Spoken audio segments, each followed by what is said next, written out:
Nggih. Nanti Iya, Bu, silakan. Monggo. nggih.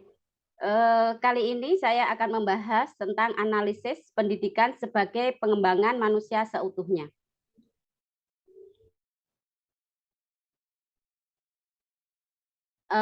Latar belakang bahwa pendidikan merupakan usaha manusia yang pada akhirnya difungsikan untuk manusia dan lingkungan. Pendidikan itu mampu mengembangkan potensi yang dimiliki manusia lahir dan batin dan mampu meningkatkan kualitas manusia itu sendiri. Kemudian juga mampu mengembangkan bakat sampai pada tingkat yang optimal. Pertanyaannya adalah, apakah pendidikan di negeri ini sudah mampu mencetak generasi yang sehat secara lahir dan batin? Bagaimanakah pendidikan mampu mencetak manusia yang berkualitas dan bisa mengembangkan kepribadian seutuhnya? Tujuan pendidikan dari Ki Hajar Dewantoro yaitu penguasaan diri, sebab pendidikan manusia itu untuk memanusiakan manusia. Penguasaan diri merupakan langkah yang dituju untuk tercapainya pendidikan memanusiakan manusia. Ketika peserta didik tidak mampu menguasai diri, maka akan mampu untuk menentukan sikapnya. Kemudian Hajar Dewantoro juga menunjukkan bahwa tujuan diselenggarakannya pendidikan adalah membantu peserta didik untuk menjadi manusia yang merdeka, baik itu psikis maupun fisik. Kemudian menurut Al-Ghazali bahwa pendidikan yaitu berupaya dalam pembentukan insan paripurna atau insan kamil, baik di dunia maupun di akhirat. Manusia dapat mencapai kesempurnaannya yaitu dengan cara berusaha untuk mencari ilmu, kemudian mengamalkan ilmu. Pendidikan Islam tidak harus mengaktifkan potensi rohani. Pendidikan Islam harus mengaktifkan potensi rohani dari peserta didik dan potensi jasmani yang dimilikinya. Terutama tujuan utama pendidikan yaitu bertakarub kepada Allah atau mendekatkan diri kepada Allah. Maka manusia yang paling sempurna adalah menurut Al-Ghazali adalah manusia yang mendekatkan diri kepada Allah. Kemudian menurut Jalaluddin, tujuan pendidikan Islam harus dirumuskan dari nilai filosofis.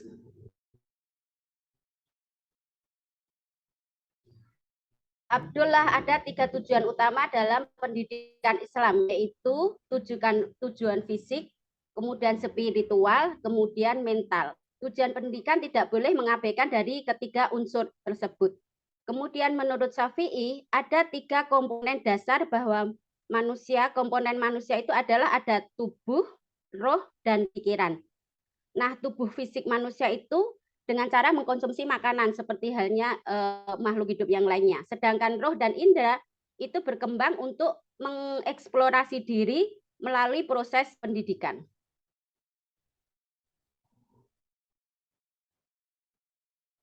Kemudian fungsi pendidikan yang dirumuskan dalam Undang-Undang Republik Indonesia nomor 20 tahun 2003 tentang sistem pendidikan nasional pasal 3 yaitu pendidikan nasional berfungsi mengembangkan kemampuan dan membentuk watak serta peradaban bangsa yang bermartabat dalam rangka mencerdaskan kehidupan bangsa. Bertujuan untuk mengembangkan potensi peserta didik agar menjadi manusia yang beriman dan bertakwa kepada Tuhan Yang Maha Esa. Berakhlak mulia, sehat, berilmu, cakap, kreatif, mandiri, dan menjadi warga negara yang demokratis serta bertanggung jawab. Nah, berdasarkan Undang-Undang Sistem Pendidikan Nasional Pasal 3 nomor 20 tahun 2003 tadi, artinya bahwa disimpulkan bahwa fungsi pendidikan adalah bagaimana pendidikan itu mampu mengembangkan karakter bangsa yang bermartabat, mencerdaskan kehidupan bangsa, dan membentuk individu yang dapat bertanggung jawab dan mampu mengembangkan diri secara optimal, baik dari aspek kognitif, afektif, maupun psikomotorik.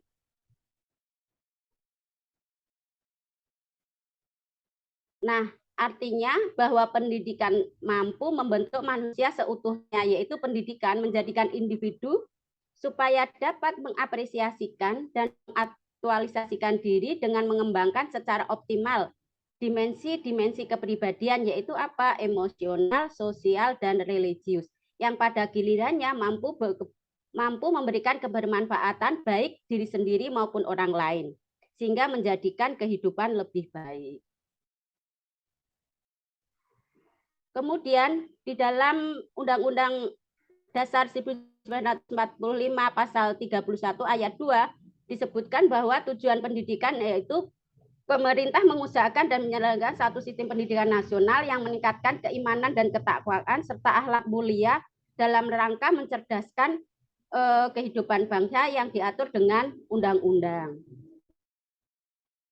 Artinya apa? Pendidikan dari artinya apa? Bahwa pendidikan dari undang-undang ini bahwa pendidikan diupayakan dengan berawal dari manusia apa adanya, yaitu aktualisasi dan mengembangkan berbagai kemungkinan apa adanya atau potensialisasi dan diarahkan menuju terwujudnya manusia yang seharusnya atau manusia yang dicita-citakan.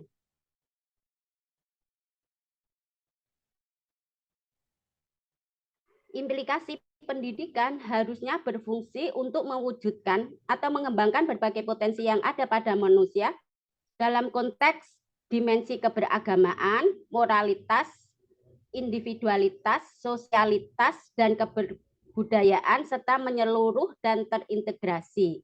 Singkatnya, pendidikan berfungsi memanusiakan manusia. Kemudian manusia sempurna. Tadi fungsi pendidikan sebenarnya kan untuk menjadikan manusia seutuhnya. Nah, apa itu manusia sempurna atau manusia seutuhnya? Menurut Nasaruddin Umar ada yang namanya kecerdasan intelektual, kecerdasan spiritual, dan kecerdasan emosional. Nah, mekanisme kecerdasan tersebut artinya seseorang yang cerdas secara intelektual, artinya seorang yang cerdas secara emosional dia harus memiliki kecerdasan intelektual. Begitu juga seseorang yang cerdas secara spiritual, artinya dia memiliki kecerdasan emosional maupun kecerdasan intelektual. Dalam hal ini yang disebut dengan manusia sempurna atau multiple intelligence, yaitu manusia yang mempunyai 3 kecerdasan ini. Kemudian itu menurut Nasaruddin Umar. Kemudian menurut Al-Farabi adalah manusia itu mempunyai perpaduan 2 unsur penting, yaitu lahir dan batin. Namun konsep insan kamil menurut Al-Farabi adalah tidak semua manusia itu menyandang manusia insan kamil. Artinya sebenarnya manusia itu adalah makhluk yang sempurna, tapi tidak semua manusia itu disebut sebagai insan kamil. Kenapa? Karena manusia itu selalu didikte hawa nafsuna, sehingga apa meninggalkan keluhuran dirinya tidak layak disebut sebagai manusia insan kamil. Kemudian menurut Al-Muhasibi dalam kitab Al-Wasaya, konsep untuk membentuk karakter integral adalah bagaimana manusia itu terbebas dari penyakit hati. Sedangkan kunci utama keseimbangan adalah menundukkan hati. Cara menundukkan hati yaitu memutuskan rantai syahwat dan hawa nafsu. Nah, yaitu dengan cara apa? Berpuasa atau tidak makan, dengan menahan lapar dan haus itulah faktor utama memutuskan hawa nafsu. Nah, Al-Muhasibi menyebutkan bahwa penyakit hati yang paling mendasar adalah kecintaan dan mengagungkan dunia.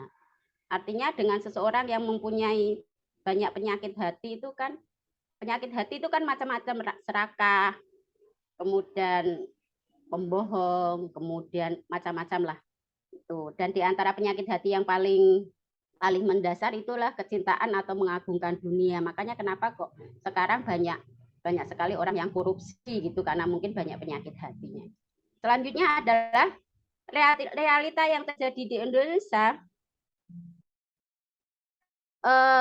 Mengapa makin banyak orang pintar, baik bergelar sarjana, magister, doktor, atau profesor, menjadikan negara kita itu terasa semakin kacau. Itu sepertinya seperti itu kalau kita amati itu seperti itu. Misalnya contoh nih, di kalangan elit-elit yang mengaku intelektual, yang ada semua itu ada terjadi banyak korupsi, kemudian menjadi mafia hukum, suap jabatan, gratifikasi, dan lebih cenderung untuk mementingkan isi perutnya sendiri gitu, seperti yang kita amati di negara ini. Lalu Inikah buah dari pendidikan? Nah, pertanyaannya gitu. Apakah pendidikan hanya melahirkan manusia-manusia amoral, krisis iman, kehilangan nurani, lupa bahwa mereka terdidik malah mencontohkan keburukan-keburukan masyarakat. Nah, ini yang menjadi permasalahan kenapa pendidikan sekarang kok malah justru banyaknya sarjana, dokter dan sebagainya, justru kan banyak sekali mereka yang duduk di pemerintahan dan sebagainya, ada banyak yang melakukan korupsi dan sebagainya. Apa yang perlu diamati? Kemudian kenapa hal itu terjadi? Karena apa? Karena sistem pendidikan kita hanya berfokus pada nilai-nilai, standar kompetensi, indeks predikat yang mencetak manusia berdasarkan nilai-nilai, angka-angka yang mencetak robot-robot industri yang tidak memiliki hati nurani yang penting terampil gitu kan, lebih dititik beratkan keterampilan, tidak berfokus pada nilai.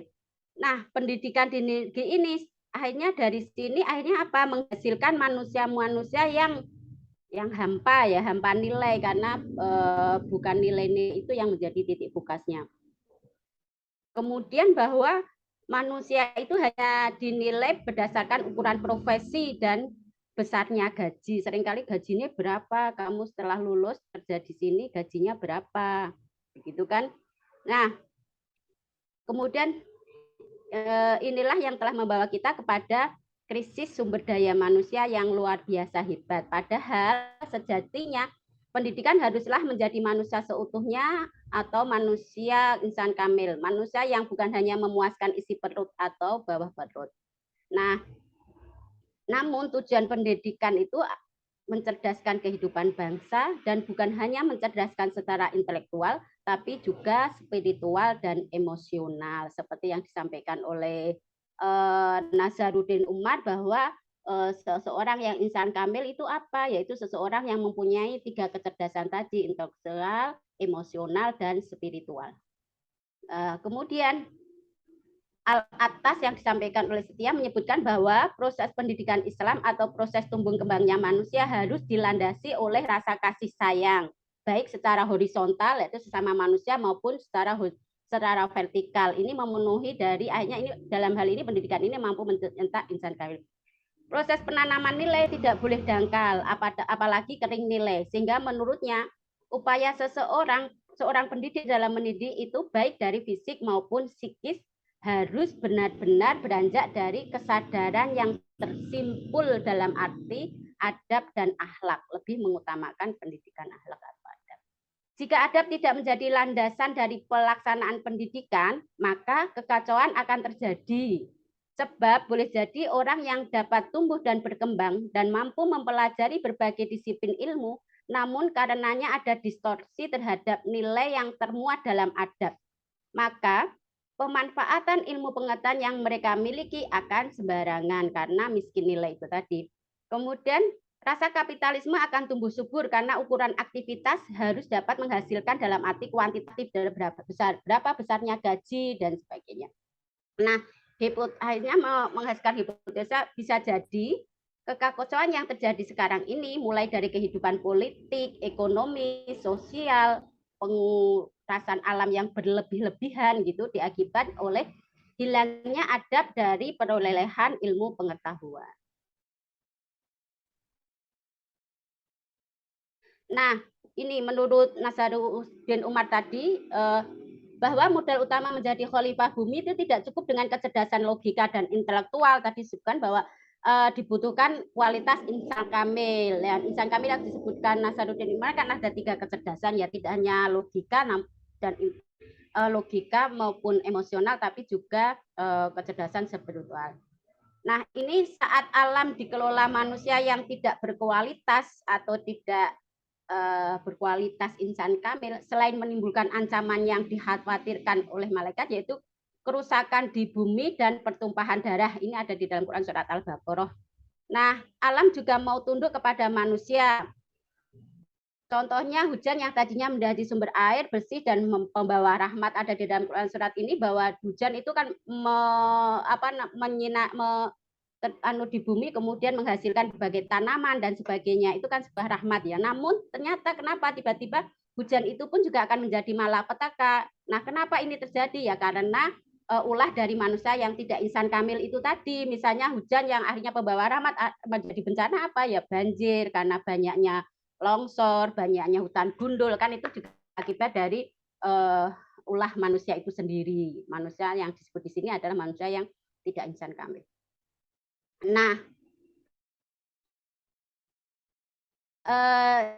sebelum di sini artinya apa, bahwa dari apa yang disampaikan di sini adalah kesimpulannya, manakala manusia itu kehilangan jati dirinya sebagai seorang yang insan kamil, maka krisis itu akan muncul ya di mana-mana ya, dari apa yang saya paparkan di sini gitu. Karena ketika manusia itu kehilangan jati dirinya sebagai manusia insan kamil, maka akan terjadi banyak perusakan, koruptor dan sebagainya begitu. Namun selama masih ada insan kamil di muka bumi ini, maka sepanjang itulah sebenarnya kehancuran yang hancur di muka bumi itu belum akan terjadi. Artinya masih ada tetap ada pemeliharaan alam dan sebagainya. Nah, kesimpulannya adalah hal itu terjadi, kesimpulannya adalah seharusnya pendidikan itu menghasilkan manusia yang memanusiakan manusia, manusia yang menggunakan akal budi dan nurani untuk mengendalikan sifat kebinatangannya. Kemudian pendidikan itu tidak hanya bertujuan sekadar proses transfer ilmu pengetahuan dan transfer budaya, tapi lebih ke proses transfer nilai. Apa itu? Yaitu proses perkembangan dan pembentukan kepribadian atau karakter dalam rangka internalisasi nilai-nilai moral, budi pekerti kepada peserta didik.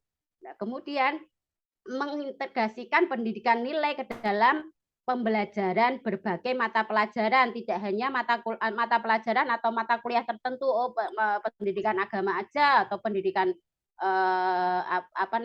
PPKN kalau sekarang itu aja, tapi mengintegrasikan pendidikan nilai ke dalam semua mata pelajaran atau mata kuliah dan memfokuskan diri pada kebutuhan perkembangan anak dalam mencapai kecerdasan emosional, kecerdasan spiritual, dan kecerdasan sosial. Berani berdisiplin, artinya tepat sesuai dengan apa yang diharapkan sehingga pendidikan mampu membentuk manusia seutuhnya.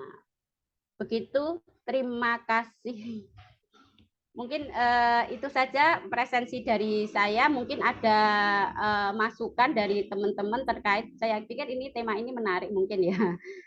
Monggo teman-teman yang ada masukan, matur nuwun.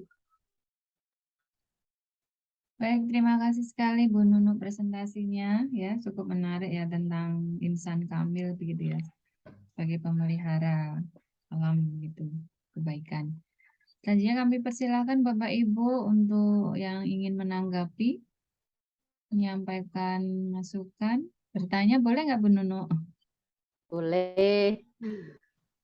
Monggo. Mohon izin, Bu Nunu. Monggo Mas Arazi.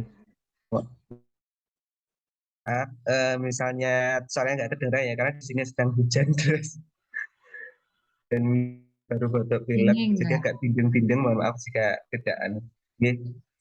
Saya ingin menambahkan mungkin ada sedikit yang memang bisa menjadi hasanah pengetahuan kita, bahwa salah satu pendidikan manusia itu memang seutuhnya adalah mengembangkan keseluruhan diri seseorang ya, mencangkup apa saja yang sudah dikatakan Bu Nunu tadi, etika, moral, fisik, spiritual, tapi juga harus bisa mengembangkan dirinya untuk membantu menjadi orang-orang yang iman, karakternya kuat, juga moral, memiliki keterampilan. Tentunya juga yang paling fundamental adalah keterampilan sesuai dengan tuntutan pasar kerja sekarang. Nah, berkaitan yang pertama adalah pendidikan karakter, ini mencakup bisa 3 dimensi, mencakup 3 unsur. Yang pertama adalah untuk mengetahui kebaikan, kemudian mencintai kebaikan dan melakukan kebaikan. Kemudian pendidikan itu pastinya juga harus mengarahkan peserta didik untuk menguasai kompetensi yang diterapkan sesuai dengan kebutuhan apalagi pasar, apalagi kita sudah masuk di era industri 4.0 yang di literatur itu ada mencirikan inovasi disruptif kalau tidak salah itu. Jadi pendidikan selain mengembangkan literasi digital, literasi data, sebenarnya juga mengembangkan dan menumbuhkan keterampilan kognitif, keterampilan interpersonal, keterampilan intrapersonal, sehingga keterampilan kognitif ini mencakup kemampuan problem solving, berpikir kritis, mengembangkan kreativitas juga, dan keterampilan interpersonal itu juga terdiri dari kemampuan komunikasi, kemudian bekerja dalam tim, dan kemudian kepemimpinan yang intrapersonal bisa mungkin kemampuan dalam beradaptasi, mengambil inisiatif, disiplin, dan ketiga keterampilan ini diharapkan harus dipupuk sejak sekarang ini kepada peserta didik agar mereka mampu menemukan berdasarkan identitas dirinya, arah hidupnya, dan filosofi hidupnya sendiri. Namun dalam konteks kemajuan digital ini, kita juga sebagai manusia harus jangan sampai kita diperalat oleh teknologi. Jadi kita jangan sampai dikendalikan oleh teknologi, tapi kita harus tetap mengendalikan atau sebagai jadi tuan. Istilahnya manusia itu tetap harus jadi tuan, bukan hamba dari teknologi. Mungkin sedikit yang bisa saya sampaikan. Jadi selain dari intelektual, moral dan sebagainya, tapi juga harus mengarah Pak zaman sekarang. Terima kasih. Terima kasih. Matur nuwun Pak Roy atas masukannya, atas tambahannya. Monggo yang lain mungkin.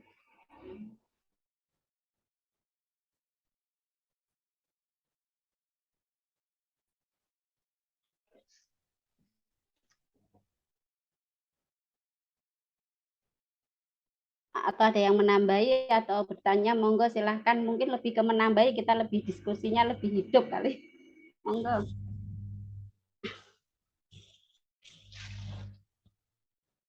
Atau kalau tidak ada bisa panik.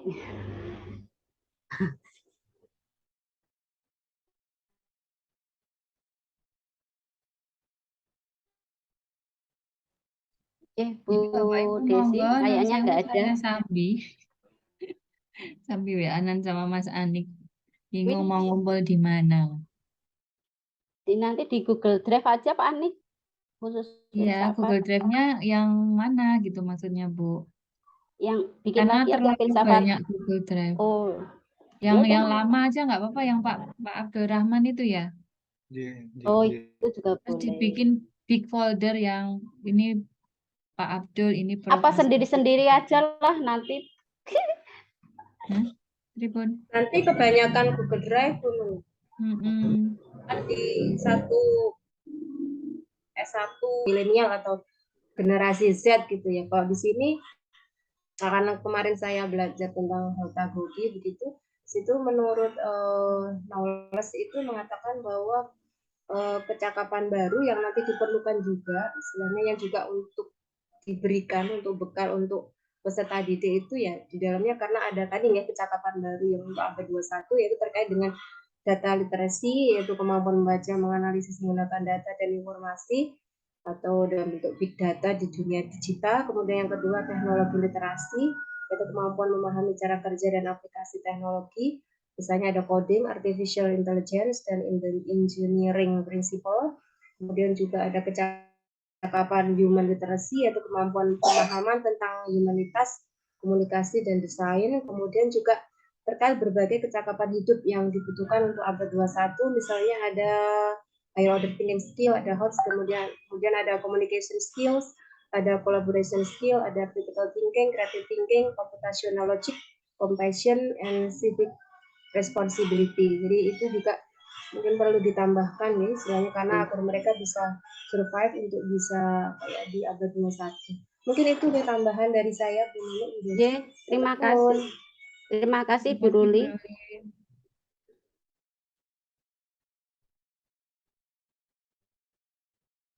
Artinya bahwa di abad ini membutuhkan kecakapan keterampilan gitu, keterampilan untuk menyesuaikan apa yang ada sekarang. Ya, monggo selanjutnya.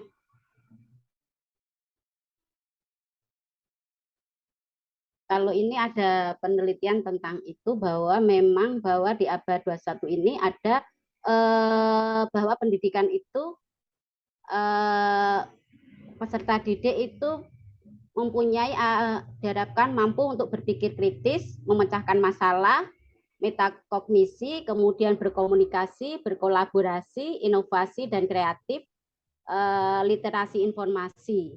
Itu adalah kecakapan-kecakapan berdasarkan penelitian ini, ada kecakapan-kecakapan yang diperlukan dalam peserta didik abad 21. Monggo selanjutnya mau ada tambahan yang lain? Mas Roy, sudah raise Atau hand, Mbak Menawi. Oke, Monggo. terima kasih Bu Desi, Bu Nunu, dan Bapak Ibu sekalian.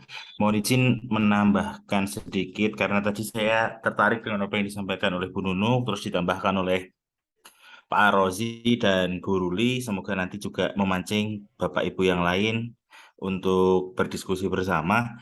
Jadi saya sepakat dengan apa yang disampaikan oleh Bapak Ibu sekalian bahwasannya harus ada transformasi di dalam proses pelaksanaan pendidikan yang mana tadi disinggung terkait dengan pemikiran dari Ki Hajar Dewantoro, lalu juga disinggung terkait dengan kebutuhan dari pembelajaran abad 21 yang dicerminkan melalui kalau biasa didiskusikan itu ada critical thinking, ada creative thinking, ada collaboration skill, ada communication skill, lalu ada yang menambahkan tentang information and communication technology, lalu juga ada tentang literasi, innovation skill, and problem solving.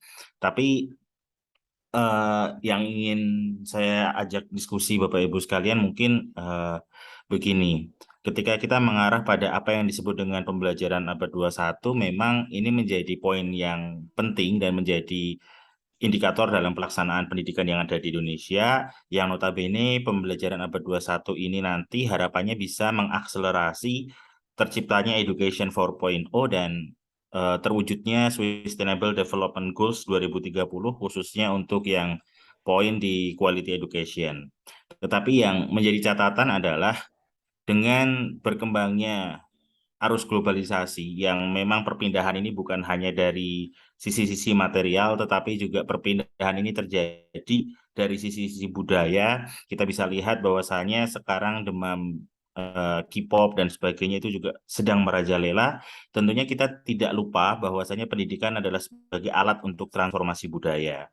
Nah, yang saya lihat belakangan ini adalah selain dari budaya itu sendiri, terkadang kita juga sering merujuk pada apa yang difikirkan oleh pemikiran-pemikiran luar tanpa kita melihat pada pemikiran-pemikiran yang ada di dalam. Nah, di dalam pelaksanaan pendidikan itu sendiri, apakah memang sekarang itu transformasi budaya menjadi poin yang hilang dalam pelaksanaan pendidikan yang ada di Indonesia, sedangkan kita fokus pada pemenuhan keterampilan-keterampilan yang menjadi penciri dari pembelajaran abad 21. Padahal mungkin indikator-indikator yang ada di dalam masing-masing skill yang ada di pembelajaran abad 21 itu belum tentu sesuai dengan manusia Indonesia. Apakah ada riset tersendiri, misalkan nanti kita bisa buat riset bersama terkait dengan sebenarnya critical thinking yang menjadi penciri dan cocok untuk orang Indonesia itu yang seperti apa? Creative thinking yang seperti apa? Cara berkomunikasi kita dengan cara berkomunikasi orang luar tentu berbeda.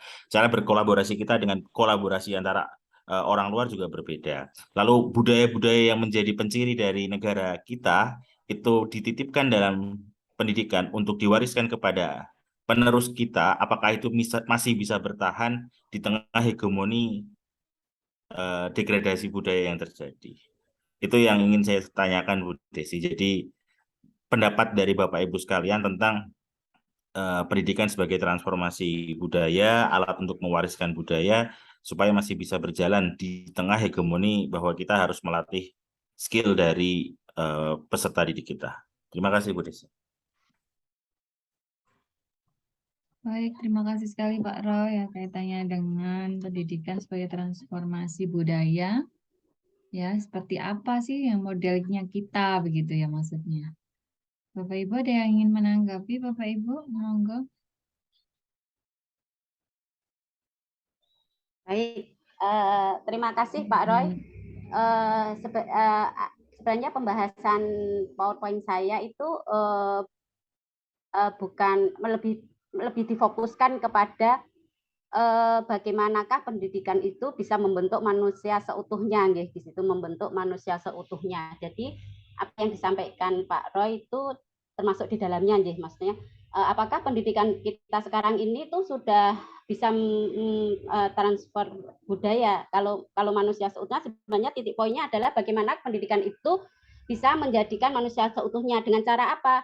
Pendidikan itu tidak hanya bertumpu pada kognisi, kemudian apa namanya tadi lebih ke kognisi, sebenarnya keterampilan dan sebagainya itu kan psikomotorik, tidak hanya sebatas itu gitu. Sebenarnya lebih ke bagaimanakah pendidikan itu bisa mentransfer budaya dan nilai yang itu sendiri. Artinya di situ ada adab, ada perilaku, ada tingkah laku yang menjadi tujuan utama dari sebuah pendidikan membentuk manusia seutuhnya. Begitu. Keterampilan dan sebagainya itu abad 21 seharusnya seperti ini. Nah, dengan seperti itu bagaimana dengan keterampilan yang dibutuhkan seperti ini tapi tetap menjadikan pada akhirnya menjadikan peserta didik itu menjadi manusia seutuhnya.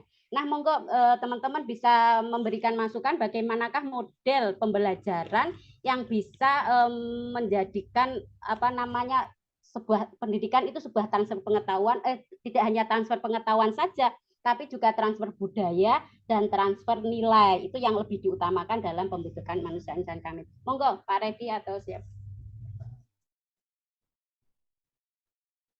Atau Pak Mede, Pak Made. Saya menambahkan sedikit Bu Nunu ya. Iya Pak, monggo. Sebenarnya topiknya Bu Nunu ini apa ya? Ini pendidikan sebagai pengembangan manusia seutuhnya.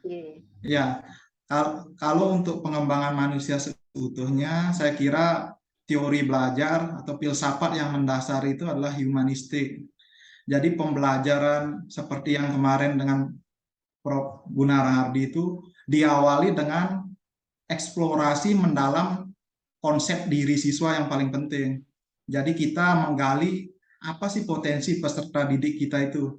Jadi peran guru di sana sebagai fasilitator, kemudian teori belajar yang digunakan itu adalah humanistik, penggalian eksplorasi mendalam terhadap potensi peserta didik, kemudian pembelajaran juga disetting sesuai dengan perkembangan dari anak, guru di sana berperan sebagai fasilitator, lalu tujuannya apa? Tujuannya itu adalah aktualisasi diri. Kalau di Maslow itu tingkatan yang nomor 5, jadi itu sebenarnya yang digali untuk menjadikan manusia seutuhnya. Menurut saya itu konsep-konsepnya yang perlu kita dalami di pengembangan diri seutuhnya ini. Baik, terima kasih. Terima kasih Pak Made atas masukannya. Boleh seperti itu Mas Humanis, seperti tadi sebenarnya saya juga apa namanya menyangkut beberapa teori ya, ada Ki Hajar Dewantara, ada Al-Ghazali dan sebagainya, tujuan sebuah pendidikan. Nah, dimaksudkan bahwa tadi juga saya paparkan bahwa apa sih manusia seutuhnya gitu. Artinya kan bahwa pendidikan itu mengarahkannya kepada manusia seutuhnya. Ada versi manusia seutuhnya yang saya paparkan tadi, ada Nazaruddin Umar, Al-Farabi, Al-Muhasibi dan sebagainya. Artinya semua hal tujuan pendidikan itu mengarah kepada definisi dari manusia seutuhnya itu sendiri. Begitu, ya, tapi itu bisa ditambahkan Pak Made. Monggo, terima kasih sekali. Monggo selanjutnya mungkin Pak Redi kayaknya resen sampun. Monggo Pak Redi. Mas Re sabar nggih.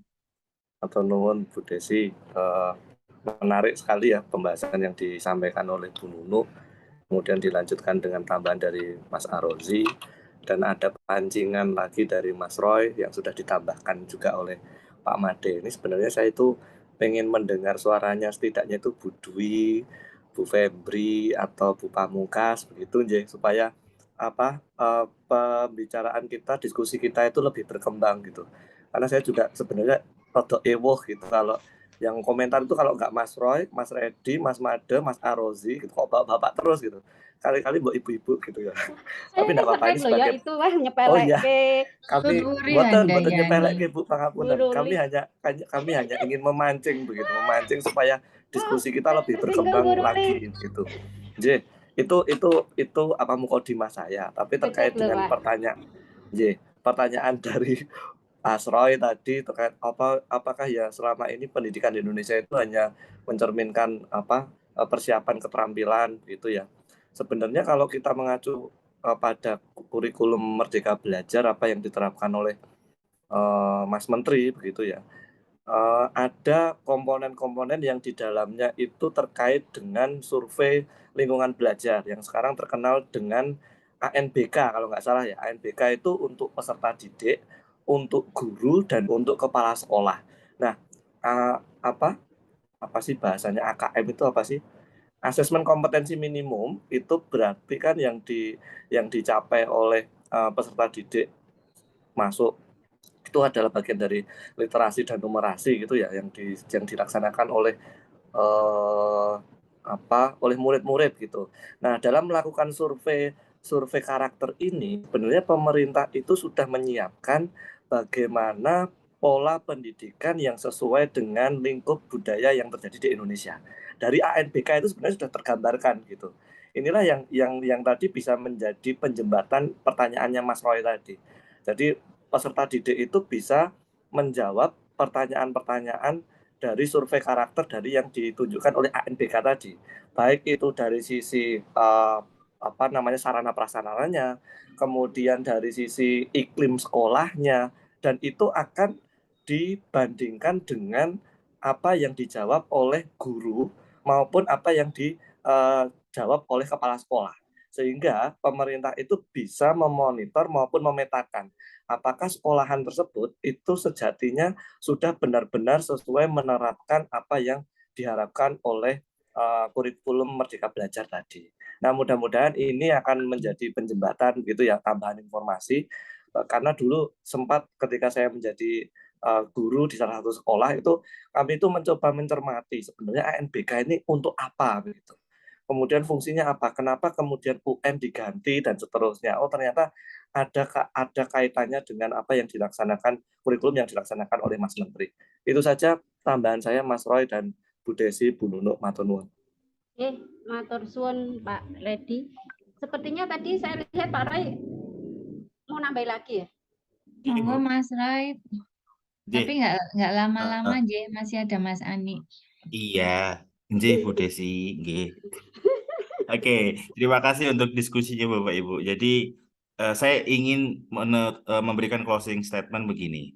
Kenapa saya tanyakan terkait dengan budaya dalam konteks untuk mewujudkan manusia yang seutuhnya. Tadi Pak Made sudah mengawali dengan teori humanism, yang di situ kalau saya mengacu pada teori humanism itu di dalam pemikirannya Arthur Kampf gitu, atau saya buat hemat bahwa di dalam teori humanism itu konsepnya adalah memanusiakan manusia. Lalu ada pemikiran Ki Hajar yang dari tadi disebut-sebut bahwa memang Ki Hajar Dewantoro itu ingin mewujudkan manusia Indonesia yang seutuhnya.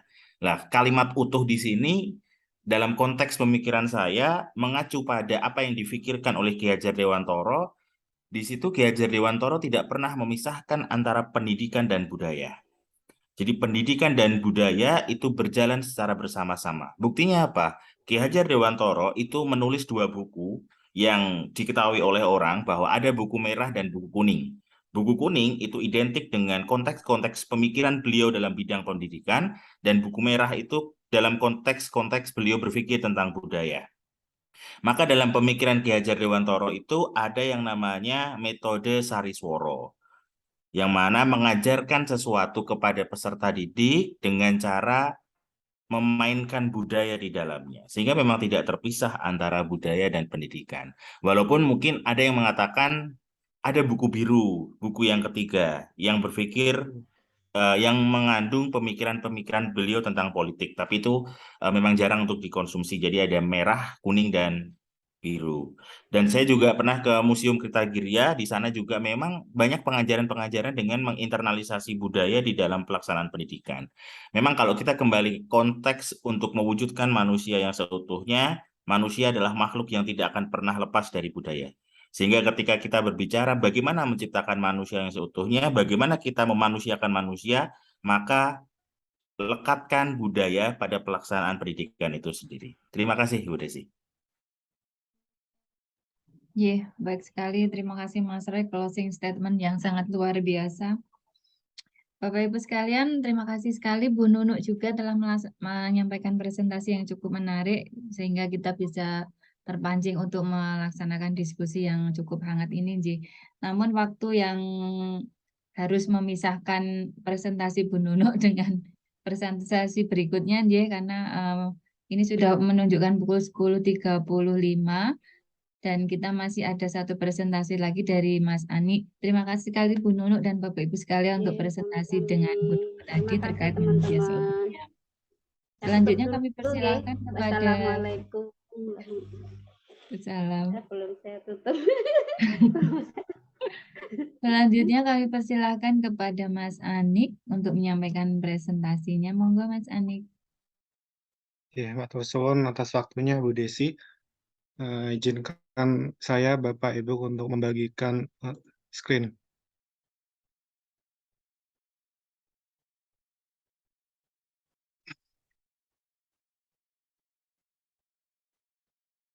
Baik. Assalamualaikum warahmatullahi wabarakatuh. Untuk kesempatan kali ini saya ingin membahas tentang fungsi pendidikan dalam perspektif fenomenologi. Pada kesempatan minggu lalu, fungsi pendidikan dalam perspektif filsafat sudah dijelaskan oleh Ibu Pamungkas. Di sini saya ingin memberikan perspektif dari sudut pandang fenomenologi.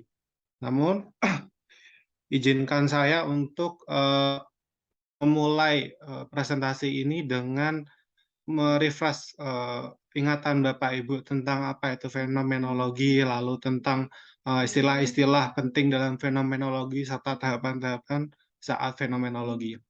Dari sudut pandang fenomenologi ini asal katanya berasal dari Yunani, yaitu fenomenon yang berarti yang menampakkan atau memperlihatkan gejala. Lalu ketika kita melihat dari sudut pandang terminologi, maka ini studi tentang gejala-gejala yang tampak. Semisal ketika kita sebagai seorang peneliti meneliti tentang pendidikan, maka kita akan ketika kita mengadopsi studi dengan menggunakan fenomenologi, maka kita akan memperhatikan gejala-gejala yang tampak dengan membutuhkan waktu yang lama, seperti yang dikatakan oleh Bapak Heri kemarin, kalau studi kualitatif itu harus membutuhkan waktu lama karena terdapat rekayasa mungkin ketika dilakukan hanya pada sekali. Nah, di sini fenomenologi mengandung konsep bahwa ternyata kita harus melakukan berbagai look, yaitu first look, second look, third look, untuk mengetahui gejala-gejala yang memang sebenarnya ada dan tampak pada suatu benda ataupun suatu fenomena. Lalu konsep ini disampaikan oleh Edmund Gustav Albert Husserl. Dia adalah filsuf berkebangsaan Jerman, matematikawan juga, mempunyai konsep yaitu transcendental phenomenology dan suatu semboyan yaitu Judensellanship, yaitu kembalilah kepada benda-benda itu sendiri sebagai kritikan dari perspektif filsafat lain sebelumnya yang kita sudah bahas dulu, yaitu strukturalisme, poststrukturalisme, dan sebagainya. Lalu dia juga menekankan fokus pendidikan itu harus tentang dunia kehidupan atau Lebenswelt dan kehidupan subjektif dan batiniah atau Elnis. Lalu juga menekankan ciri intensional ini. Nah, ini intensional adalah salah satu dari istilah yang nanti kita akan ingat kembali ya, karena berkaitan dengan fenomenologi. Nah, fenomenologi ini mempunyai dua fungsi sebagai metode, yaitu menjelaskan langkah-langkah yang harus diambil sehingga kita sampai kepada fenomena yang murni. Sedangkan untuk filsafat sendiri yaitu memberi pengetahuan yang perlu dan esensial, karena kita sudah mereduksi pandangan-pandangan kita sebelumnya, prasangka-prasangka kita sebelumnya, sehingga kita melihat suatu hakikat dari benda itu tanpa ada tirai ataupun penghalang sama sekali. Ini menurut kata Jabrulhan dalam buku Filsafat Ilmu sebagai Analisis Kontemporer. Lalu untuk istilah-istilah kunci fenomenologi itu apa saja? Yang pertama yaitu fenomena, kesadaran, ketiga itu intensionalitas, keempat itu konstitusi, kelima reduksi, dan keenam adalah epoche.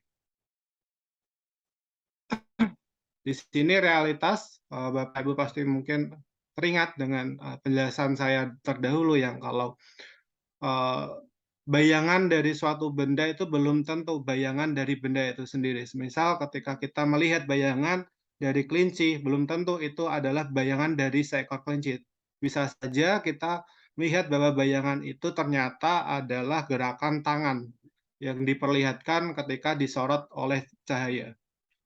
Nah, di sini kita harus melihat bahwa ternyata realitas itu berbeda dengan pengalaman kita tentang realitas. Karena terdapat unsur-unsur prasangka yang kita punya sebelumnya. Lalu perbedaan antara sesuatu apa adanya dan pengalaman kita terhadap sesuatu tersebut dapat diartikan sebagai pengalaman kita sebelumnya itu mempunyai pengaruh ketika kita melihat sesuatu. Semisal yang kemarin Prof. Gunardi bilang bahwa konsep-konsep yang kita sudah dapatkan itu ketika kita diperdengarkan oleh suatu konsep tersebut, maka ada yang namanya image di pemikiran kita. Lalu apa sih pertanyaan dasar dari fenomenologi? Bahwa fenomenologi ini ingin mencari bagaimana kita bisa memiliki pengetahuan tentang sesuatu sesuai apa adanya. Kalau diibaratkan dalam gambar di sini, bagaimana kita bisa membedakan antara bayangan kelinci dan bayangan seekor kelinci. Selanjutnya yaitu fenomena. Fenomena di sini menurut Husserl berbeda dengan versi Kant. Kalau di versi Han itu mengatakan bahwa fenomena itu berasal dari realitas versiko. Jadi sesuai dengan persepsi dia, sesuai dengan pengalaman dia. Nah, kalau kita bisa ibaratkan ketika melihat baju coklat ini, maka si Han akan berkata bahwa menurut versi realitas saya, baju ini berwarna coklat sesuai dengan pengalaman-pengalaman saya, pengetahuan saya tentang bagaimana bentuk baju dan bagaimana suatu warna terlihat. Hal ini berbeda dengan Husserl bahwa ketika kita melihat gambar itu ternyata memang baju itu berwarna coklat dan mungkin hanya orang yang punya kelainan mental saja yang bilang ini warnanya putih dan sebagainya. Begitu. Nah, di sini Husserl mengatakan bahwa realitas itu sendiri yang tampak sebab tidak ada selubung atau tirai yang memisahkan manusia dari realitas. Nah, untuk kita sebagai peneliti itu harus bersikap tegas bahwa apa yang ditemui di lapangan adalah realitas yang dijumpai, artinya tidak ada realitas lain. Jadi ini bersifat universal, tidak terbantahkan. Selanjutnya untuk kesadaran sendiri ada dua, yaitu noesis dan noema. Untuk noesis sendiri itu ketika kita proses intensional dari kesadaran kita yang sudah kita miliki sekarang ini. Umpamanya ketika kita melihat suatu meja, maka kita akan bilang itu meja. Tetapi ketika kita sudah memasuki tahapan noema, maka meja tersebut mendapatkan deskripsi objektif, yaitu scientific, dan deskripsi subjektif, yaitu psikologis tentang suatu benda. Jadi ketika kita bilang bangku terlihat kotor karena kita sudah melihat bahwa ternyata bangku itu terdapat noda ataupun terdapat debu sehingga tidak bisa dikatakan lagi bahwa bangku itu bersih dan sebagainya. Jadi di sini sikap fenomenologis itu menetralkan, bukan menyaksikan seperti Descartes yang bahwa keberadaan dunia itu diyakini oleh sikap natural apa adanya. Lalu intensionalitas tentang yaitu struktur hakiki kesadaran dan karena ditandai oleh intensionalitas. Jadi di sini korelasi antara kesadaran dan realitas itu sangatlah erat. Seumpama ketika kita melihat palu ini, maka kita dapat menerjemahkan berbagai hal bahwa ketika kita memberikan gambar palu ini, maka seorang komunis bisa saja ini menganggap bahwa ini hanyalah suatu simbol untuk partainya saja. Namun ketika kita memberikan kepada tukang ataupun tukang kayu, misal, ini hanya untuk alat instrumen untuk menancapkan paku di kayu. Lalu ketika kita mengasihkan ke pedagang, maka ini bukan sebuah alat lagi, tetapi ini adalah sebuah barang dagangan. Selanjutnya konstitusi. Konstitusi yang itu berasal dari bahasa Indonesia berarti ya, yang hal-hal yang bisa diganti. Misal ketika kita melihat ini benda, ternyata benda itu terdapat beberapa konsep. Jadi ada kalau di sudut pandang orang di atas, maka ini melihatnya hanyalah berbentuknya tabung ini berbentuk lingkaran, terdiri dari lingkaran. Sedangkan ketika orang melihat di samping, maka itu sebuah persegi panjang. Jadi untuk fenomenologi ini dibutuhkan berbagai look supaya kita dapat mengetahui hakikat benda. Oh, ternyata sebuah tabung itu terdiri dari bangunan persegi panjang dan bangunan lingkaran yang disusun sedemikian rupa sehingga berbentuk tabung. Selanjutnya konsep yaitu reduksi. Nah, ini nanti kita akan gunakan ketika kita menelaah tentang bagaimana sih fungsi pendidikan di realita. Jadi, reduksi itu penangguhan sejenak terhadap segala pengetahuan yang telah kita peroleh sebelum kita melakukan pengamatan intuitif. Semisal ketika kita meneliti apa hakikat makhluk hidup, maka kita harus menghilangkan pengetahuan kita saat mungkin kita pelajari di masa-masa SD bahwa makhluk hidup itu harus bernapas, lalu harus makan, bisa berkembang biak, bisa bergerak, dan sebagainya. Kita hilangkan dulu. Lalu kita amati lagi makhluk hidup, sehingga kita mendapatkan suatu pengetahuan yang esensial. Lalu selanjutnya yaitu pencanderaan kita itu terdapat asumsi-asumsi. Jadi ketika kita harus melihat sesuatu seperti yang saya sampaikan tadi, harus memerlukan beberapa look atau penglihatan sehingga kita dapat melihat hakikat atau wujud dari suatu fenomena yang ingin kita teliti. Lalu metode reduksi ini didambakan fenomenologi karena apa? Karena di fenomenologi ini si Husserl ingin ilmu itu dia dapat yang bersifat rigorous atau apodiktis, yaitu tidak menjadikan keraguan lagi. Jadi tidak ada seperti yang pemikiran Kant tadi bahwa ini realitasku, ini realitasmu, ini realitasnya. Tapi ini memang suatu benda atau hakikat fenomena tersebut itu memang apa adanya seperti itu. Lalu untuk epoche ini adalah metode penundaan atau penyaringan. Nah, ini tahapan reduksi yang nanti kita akan gunakan. Untuk Husserl itu mengatakan bahwa reduksi itu ada 3. Yang pertama reduksi fenomenologis, yaitu reduksi yang mengisikan filtrasi pengalaman pada pengamatan pertama. Maksudnya apa? Setiap pengalaman pribadi yang bersifat indrawi ataupun subjektif perlu disisihkan dan disaring terlebih dahulu, sehingga pengertian terhadap suatu objek tidak terdistorsi oleh penanggapan prateori dan prakonsepsi. Misal yang saya contohkan dahulu bahwa suatu masjid itu banyak orang yang akan bilang bahwa masjid itu harus berkubah, harus mempunyai menara, harus mempunyai toa, dan sebagainya. Lalu ketika kita lanjutkan ke tahap reduksi eidetis, yaitu berfokus pada penyaringan, jadi dia menggunakan berbagai kurung di sini penangguhan dari pengalaman indrawi dan subjektif kita. Jadi eidetis itu berasal dari kata eidos, yaitu intisari. Di sini reduksi ini ingin mengambil intisari dari suatu fenomena atau dari suatu benda. Semua segi, aspek, dan profil dalam fenomena yang hanya kebetulan disampingkan. Jadi ketika kita lakukan pengamatan first look, maka kita akan mendapatkan gejala A, B, C, dan D. Ternyata pada pengamatan selanjutnya yaitu second look, ternyata yang B, C, D itu tidak ada, tapi malah ditambah FGH. Nah, ketika kita melaah lagi, ternyata yang esensial itu adalah indikatornya cuma A saja. Lalu reduksi transendal, yaitu berfokus subjek yang dihayati atau kesadaran itu sendiri. Jadi reduksi transendental ini berfokus pada subjek itu sendiri. Nah, reduksi transendental merupakan subjek yang diletakkan dalam kurung untuk mencapai hakikat yang sejati.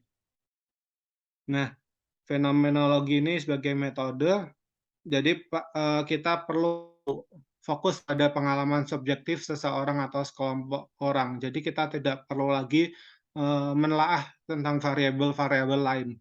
Lalu sifatnya personal, melihat dunia sebagaimana yang dialami oleh individu. Jadi kita tidak bisa melihat secara suatu fenomena itu dengan banyak individu, karena akan terjadi bias dalam pengamatan kita. Lalu berusaha untuk menjelaskan secara akurat satu fenomena berdasarkan perspektif pelakunya, menginterpretasi pengalaman yang hidup sehari-hari.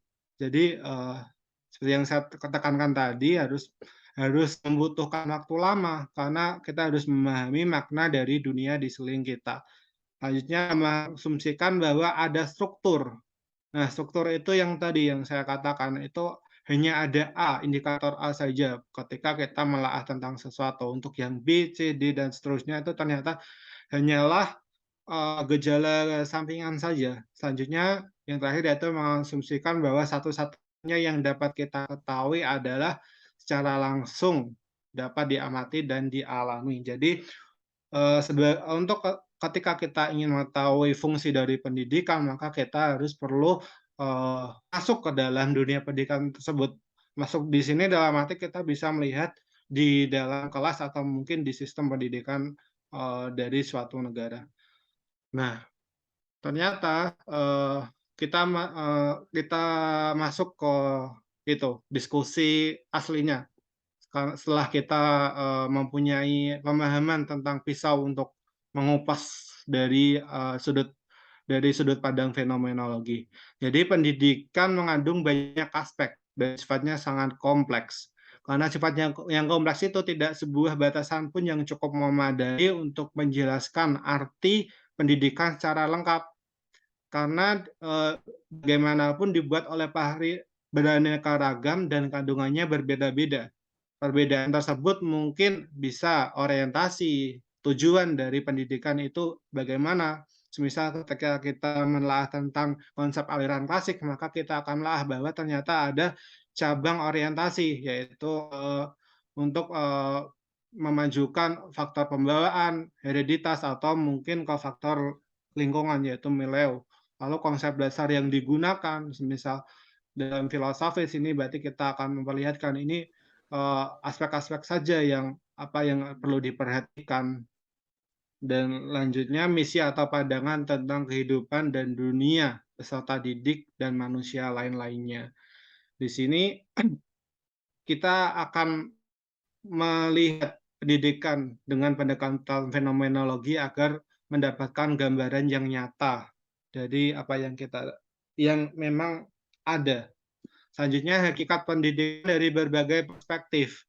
Nah, untuk sebagian ahli pedagogik ini ternyata menekankan bahwa masalah-masalah pendidikan itu bertopang pada empiris.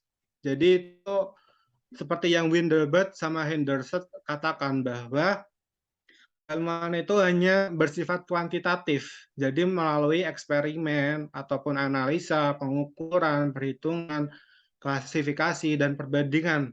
Sedangkan ketika kita menanyakan kepada sosiolog, maka mereka cenderung melihat bahwa pendidikan sebagai proses sosial, yaitu interaksi antara individu terhadap individu lainnya. Lalu untuk seorang psikolog, dia mengatakan bahwa pusat perhatian pendidikan itu hanya pada proses psikis, seperti yang kita telah tadi. Mungkin dalam menyesuaikan dirinya si peserta didik itu bagaimana, lalu pendidik harus bagaimana untuk melakukan tanggapan dari fenomena peserta didik tersebut. Lalu Dollard Willard, ini tokoh behavioristik, melihat bahwa pendidikan lebih sebagai pembentukan kebiasaan. Jadi bertopang pada stimulus respon. Si pendidik hanya memberikan stimulus lalu diharapkan peserta didik melakukan responses. Oh ya, untuk materi ini saya ambil dari Alfatoni, yaitu artikelnya yang berjudul Nilai-nilai Pendidikan dalam Fenomenologi Edmund Husserl. Nah, untuk perspektif filsafat bagaimana? Ternyata pada filsafat itu dia mengarahkan perhatiannya tidak semata-mata soal yang praktis atau bisa dikatakan dengan desain, tetapi melainkan sebagai hanya seharusnya, seharus yang terlihatnya atau desolen. Nah, di filsafat pendidikan ini terdapat 3 masalah utama pertanyaan, yaitu bagaimana hakikat pendidikan itu, lalu apa yang harus dilaksanakan dan dicapai, serta alat-alat apa saja yang akan digunakan. Dia juga menurunkan pertanyaan lagi, yaitu bagaimana realita dan dunia itu, di mana pendidikan itu berlangsung, lalu siapakah manusia itu atau siapakah yang mendidik dan yang dididik, lalu kemanakah pendidikan itu ditujukan. Di sini terdapat kritik pendekatan untuk mencari hakikat pendidikan menurut ilmiah dan filsafat. Jadi ketika kita membicarakan ilmiah atau ilmu pengetahuan pendidikan itu mereka mengatakan terlalu menyederhanakan persoalan yang sesungguhnya seperti apabila yang mereduksi persoalan pendidikan pada suatu proses. Jadi nilai-nilai kualitatifnya itu tidak ada karena dia hanya berfokus pada hukum stimulus dan respons, sehingga pada deskripsi temuannya itu hanya bersifat mekanis dan otomatis. Sedangkan ketika kita melihat dari filosofis, ternyata terdapat kritik bahwa ini bersifat umum dan luas. Jadi tidak ada, ini masih abstrak dan mungkin saja fenomena ini terdapat pada suatu lingkungan, tetapi bisa saja di lingkungan lain tidak ada. Lalu pendekatan apa yang diperlukan, yaitu pendekatan yang tidak terlalu jauh dari kenyataan pendidikan sehari-hari dan juga mempunyai landasan yang kokoh sehingga dapat dipertanggungjawabkan ketika kita mempresentasikan temuan kita. Nah, di sini ada beberapa tokoh pedagogi. Yang pertama yaitu Lavengel, Hugwald, dan Oberholzer, yaitu mereka semua adalah praktisi pendidikan yang melaah konsep pendidikan dengan menggunakan fenomenologi. Jadi mereka itu tidak memberikan batasan maupun uraian, melainkan mereka membaca fenomena yang ditampilkan diri. Jadi mereka terjun dalam dunia pendidikan itu sendiri. Hal yang mungkin oleh beberapa akademisi ketika menelaah pendidikan hanya berfokus pada data yang ada atau yang sudah diteliti. Lalu di sini mereka juga mengutamakan objek, yaitu adalah situasi pendidikan itu sendiri. Jadi ketika ada orang yang bertanya bagaimana hakikat pendidikan itu, maka seorang itu harus perlu masuk ke dalam situasi pendidikan agar tidak salah baca.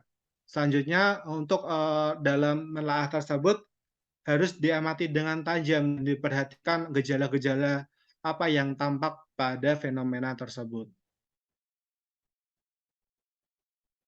Di sini mungkin kita melihat umpamanya kita masuk ke dalam situasi pendidikan, terdapat seorang guru, lalu beberapa anak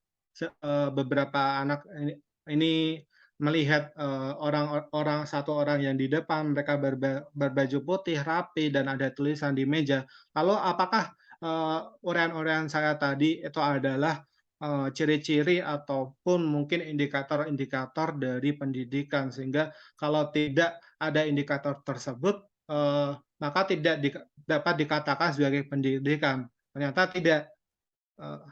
Mungkin kita tahu bahwa situasi pendidikan di sana itu bukan jual beli ya. Jadi mungkin karena ada gejala-gejala tadi yang saya sampaikan ini. Nah, gejala-gejala tersebut untuk mendapatkan hakikat sejati kita harus memberi taruh kurung. Jadi kita abaikan sejenak gejala-gejala tersebut karena dia itu bersifat aksidental. Tapi bagaimana kalau kita menganggap semua itu aksidental, semua karena gejala-gejala tersebut. Lalu bagaimana kita mendapatkan gejala yang esensial? Nah, untuk dapat sampai kepada gejala yang esensial, kita harus melepaskan gejala aksidental itu dengan seolah-olah membungkusnya, sehingga tirai dari hakikat itu kita dapatkan. Semisal terlepas dari pakaian yang dipakai sekarang, baik orang yang berada di depan maupun beberapa anak, maka terjadi suatu interaksi di mana seseorang orang yang di depan itu ingin menyampaikan suatu informasi kepada beberapa anak tersebut. Nah, hasil yang kita dapatkan itulah yang kita sebut dengan reduksi fenomenologis dan reduksi eiditis. Jadi ketika kita melihat reduksi eiditis, maka di sini kita akan menemukan bahwa konsep dari pendidikan yaitu suatu pergaulan yang timbal balik antara dua pihak, di mana pihak pertama berusaha mempengaruhi pihak kedua melalui alat pendidikan tertentu dalam suatu situasi tertentu, agar dengan bantuan itu pihak kedua dapat mencapai tujuan pendidikan tertentu. Nah, untuk komponen pendidikan dalam perspektif fenomenologi itu harus ada 4. Yang pertama yaitu peserta didik sebagai pihak untuk dididik.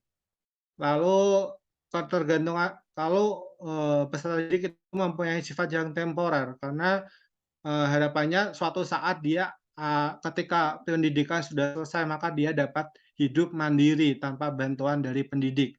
Lalu yang kedua yaitu pendidik, yaitu mereka mempunyai suatu tujuan yaitu untuk dan juga harus menerima kenyataan bahwa anak juga memiliki prinsip emansipasi. Jadi itu kita harus memperhatikan kebutuhan seorang anak. Lalu yang ketiga yaitu tujuan pendidikan, bahwa tercapainya keadaan di mana peserta didik dapat mempertanggungjawabkan diri. Berarti si peserta didik ketika pendidikan selesai diharapkan dapat bisa hidup mandiri atau yang disebut oleh Jevol yaitu Jevol Word yaitu. Lalu keempat, situasi pendidikan di mana harus ada partisipasi secara konstruktif dengan masyarakatnya, yaitu antara pendidik maupun peserta didik. Ini sejalan dengan prinsip yang tadi yang saya sampaikan, yaitu intensionalitas yang menjadi inti pengertian filsafat fenomenologi. Lalu Edmund Husserl sendiri mempunyai nilai-nilai pendidikan bahwa harus ada interpersonal communication, yaitu komunikasinya itu harus terbuka dalam berbagai hal. Kedua yaitu harus berpikir kritis, yaitu critical thinking. Jadi harus melakukan kajian telaah terhadap pendidikan supaya tercipta strategi yang baik dalam pengembangan. Yang ketiga yaitu berani melakukan sesuatu yang menantang. Dalam arti kita harus melihat kita melakukan suatu eksperimen yang mungkin orang lain menganggap itu hal yang tidak perlu, padahal ternyata itu memang perlu. Lalu yang keempat yaitu seorang guru harus menguasai bidang keilmuannya, dalam arti bahwa seorang guru harus mampu menguasai materi yang diajarkan serta selalu mengembangkan kemampuan yang ia miliki dengan selalu berpikir kritis. Lalu untuk lanjut sendiri yang sudah saya sampaikan, dia melakukan menelaah tentang pendidikan dengan fenomenologis. Jadi dia menjawab tadi yang pertanyaan tadi tentang hakikat pendidikan filsafat, bahwa ternyata manusia adalah animal educandum dan animal educable. Jadi itu adalah hewan yang mendidik dan dididik. Lalu pendidikan merupakan upaya membimbing manusia yang belum dewasa menuju kedewasaan, seperti yang disampaikan dengan Husserl, harus mandiri. Lalu pendidikan merupakan upaya yang membantu anak dalam menjalankan tugas hidupnya agar mandiri secara moral dan bertanggung jawab. Harus juga terdapat alat pendidikan sebagai suatu perbuatan atau situasi yang sengaja diadakan.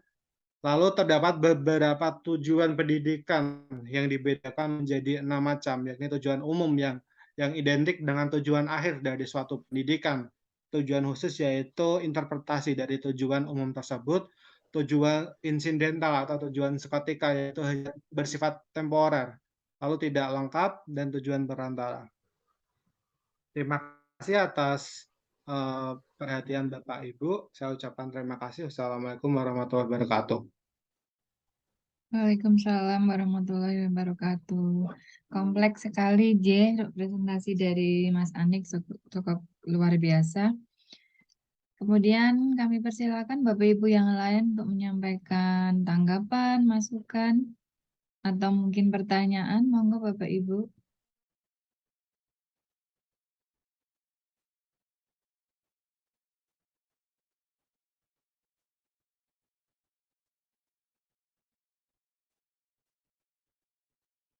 Monggo.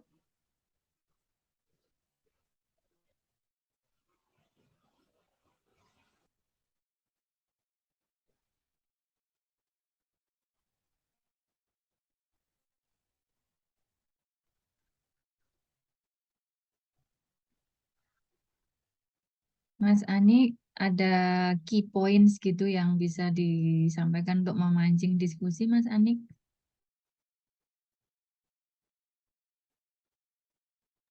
Baik, Bu.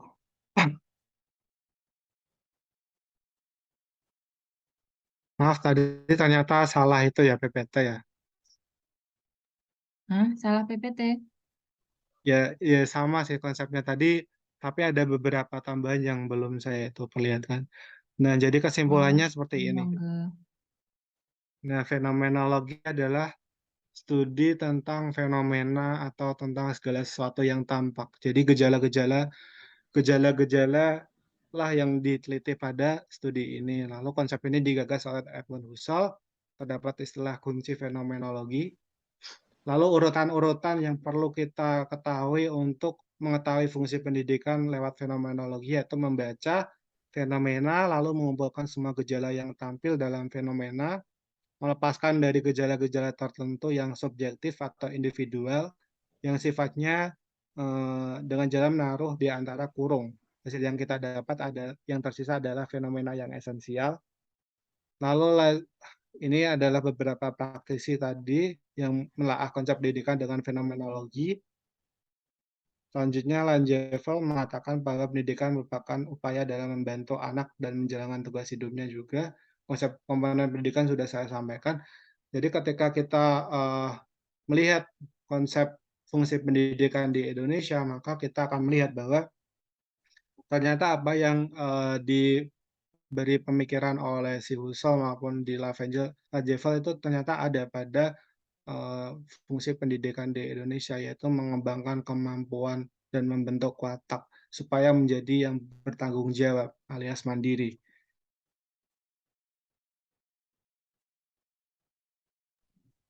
Udah capek ya.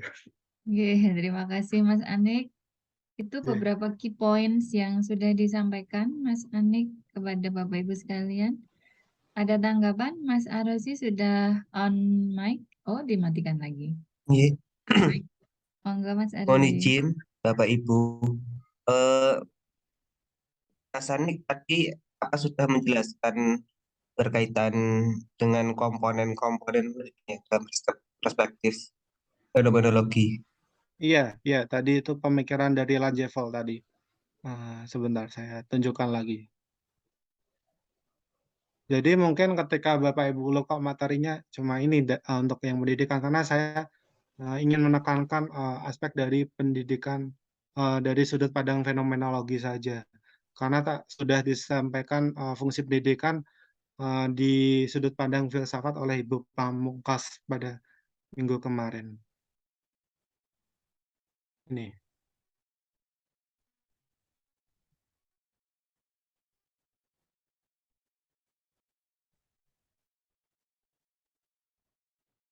Iya, peserta didik itu ya. Iya.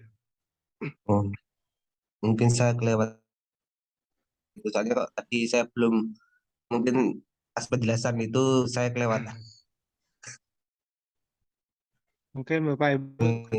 kalau tertarik materi saya sudah saya upload di itu Google Drive-nya ya. Yang dengan Pak Abdon ya Mas Anik. Iya, sampun.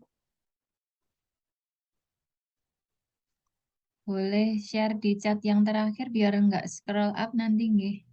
Yes. Iya. Siap.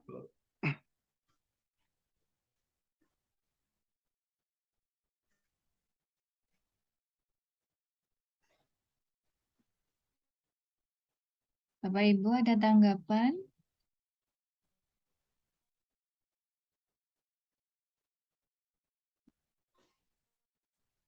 Bunda Nunu.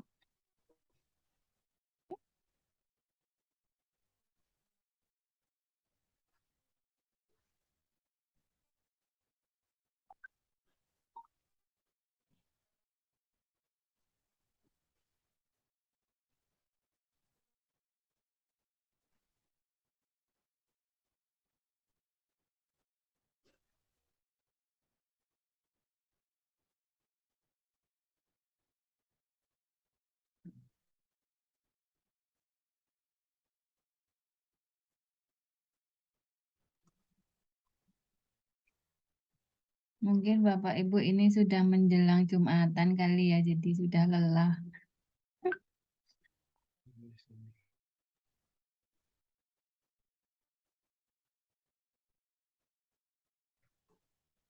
Bu Dwi.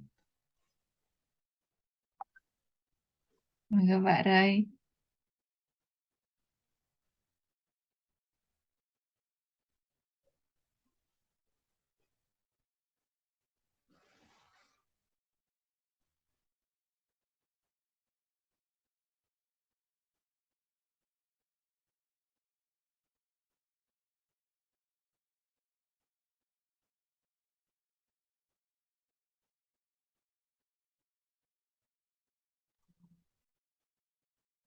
Bagaimana Bapak Ibu akan ada yang menanggapi atau tidak begitu kalau sekiranya sudah sayah begitu semua, mungkin bisa kita akhiri atau bagaimana, J?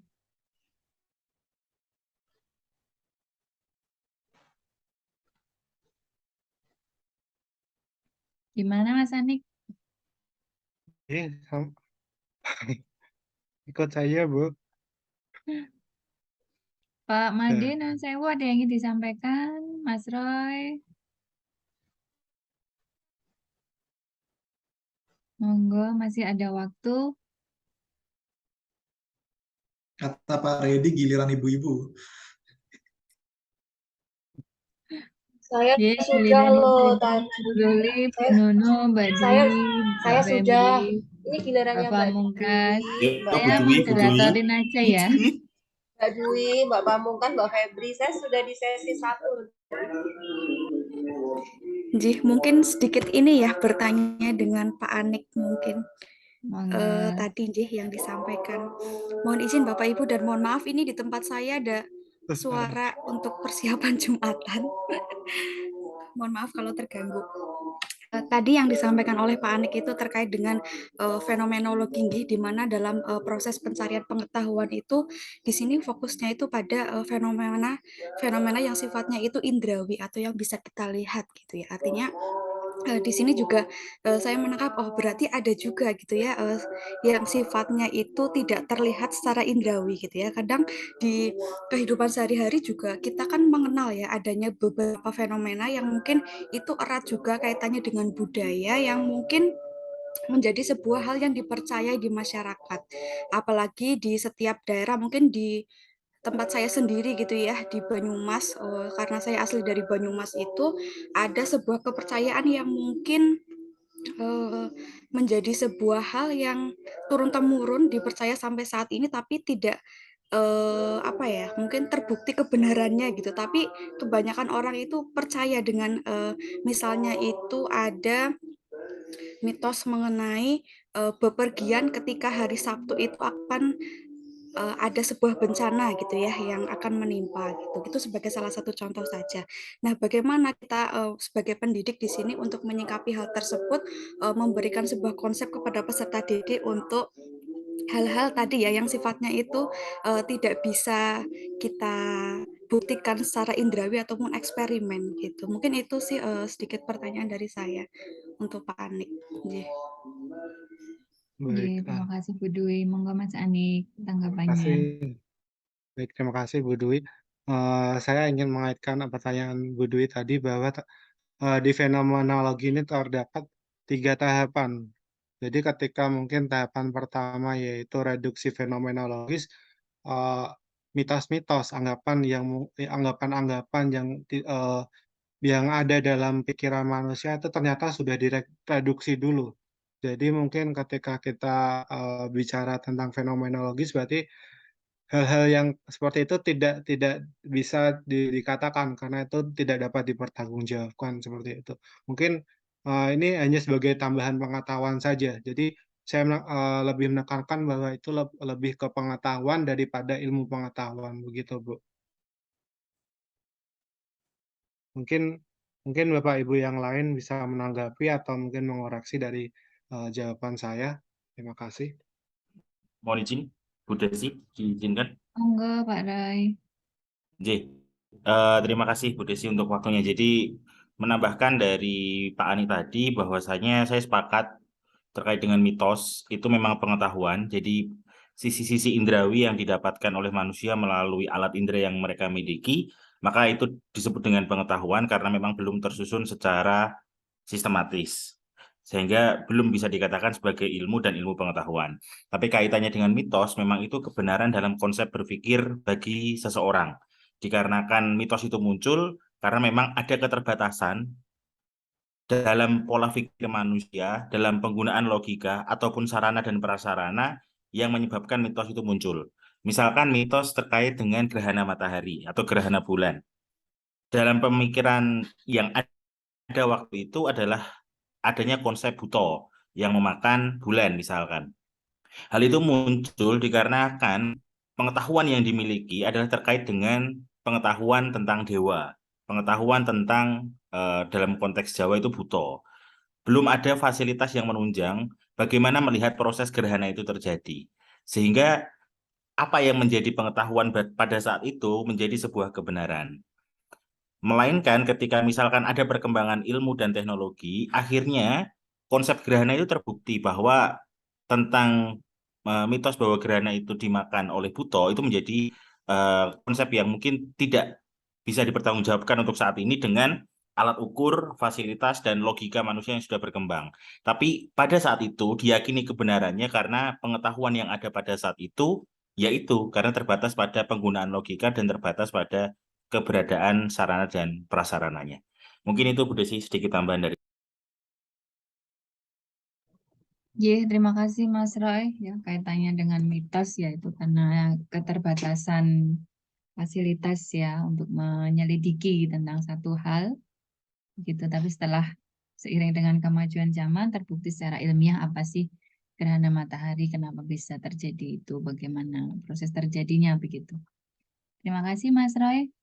Selanjutnya Bapak Ibu ada yang lainnya?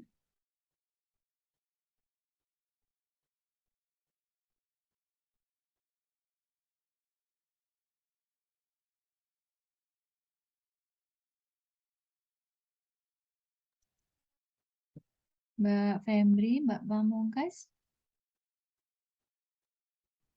Belum Ibu. Saya mungkin menambahi tentang itu ya, sedikit pengalaman saya ya, mohon maaf karena saya sedikit kurang enak badan. Jadi tadi yang dijelaskan oleh Mas Ani itu kan tentang fenomenologi filsafat. Yang ditanyakan Bu Dwi itu kan tentang fenomenologi, contoh apa ya tadi ya? Kalau hari Sabtu keluar tuh menemui Oh iya, bentangan. menurut saya kemudian fenomenologi dicapai melalui prosedur epoch yang merupakan istilah yang dalam bahasa Yunani yang pernah saya baca itu disebut namanya penangguhan putusan. Keputusan harus ditunda atau dikurung dulu dalam kaitannya harus status dan referensi ontologis esensial objek melalui kesadaran. Itu melalui tanda-tanda atau melalui suatu hukum fenomena alam yang memang harus kita yakini bahwa fenomena alam itu ada dan tidak sifatnya itu nyata. Itu kita karena kita sebagai orang Jawa kan kita harus mematuhi hukum-hukum yang ada di daerah kita tersebut. Contohnya kalau di daerah saya itu kan karena saya di Wonosobo itu kan biasanya setiap event-event atau hari besar, contohnya ruatan pemotongan rambut gembel gitu. Ketika si anak rambutnya memang tidak dipotong, maka suatu bencana itu akan datang karena memang mitos itu memang diyakini bahwa sesuai dengan keyakinan nenek moyang bahwa si anak yang dia mempunyai rambut gembel itu harus diruat dengan cara itu menggunakan kayak tradisi-tradisi keagamaan dan tradisi Jawa yang dilakukan oleh sesepuh adat Jawa itu seperti itu. Itu menurut saya ya. Terima kasih. Jadi fenomena alam itu ya harus diyakini bahwa itu ya sifatnya nyata dan ada. Terima kasih. Oke, baik, terima kasih sekali Mbak Pamungkas tambahan informasinya kaitannya dengan pemotongan rambut gimbal atau gembel sih? Gimbal ya? Kalau di saya gimbal ya, gembel sama aja. Iya, itu. Ada lagi Bapak Ibu?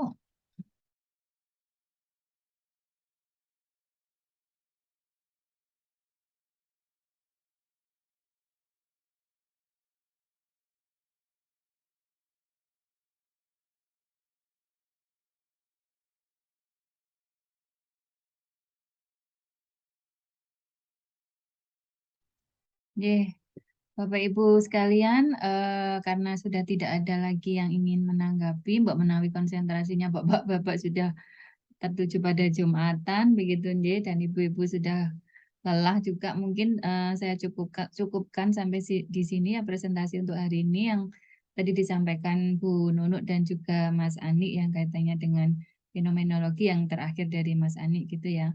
Tadi juga ada yang menyampaikan terkait fenomena misalnya keluar di hari Sabtu itu bencana, terus tadi Pak Roy juga menyampaikan gerhana bulan itu katanya dicaplok Betara Kala begitu ya Pak Roy ya, itu informasi atau pengetahuan saja yang belum tersistematis dan tidak bisa dianggap sebagai ilmu dan begitu ya. Dan tadi juga tambahan dari Mbak Pamungkas yang terkait adat pemotongan rambut untuk yang anak-anaknya rambutnya gembel begitu ya, gitu. Jadi untuk menghilangkan keburukan begitu, mungkin itu yang dipercaya begitu. Nah, terima kasih sekali atas diskusi yang menarik pada hari ini dan saya selaku moderator mohon maaf jika selama memoderatori ada kesalahan.